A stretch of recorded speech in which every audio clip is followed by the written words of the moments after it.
தினந்தோறும் 2000 மூட்டை அரசு நேரடி கொள்முதல் செய்தா சொன்னார்.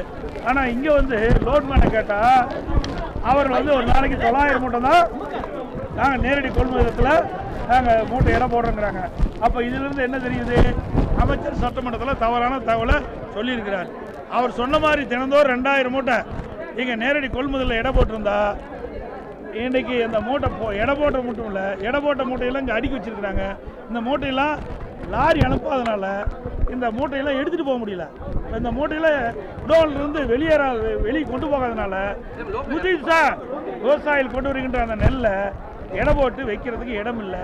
கிட்டத்தட்ட 15 நாளாக இந்த காட்டூர் பயிலுக்கின்ற மக்கள் தங்கள் நிலங்களில் விளைந்த அந்த நெற்பயிரிலிருந்து இந்த நெல் மணிகள் எல்லாம் மூட்டை பிடிச்சி இன்றைக்கு பல மூட்டைகள் மழையில் நனைஞ்சு முளைச்சிருக்குது.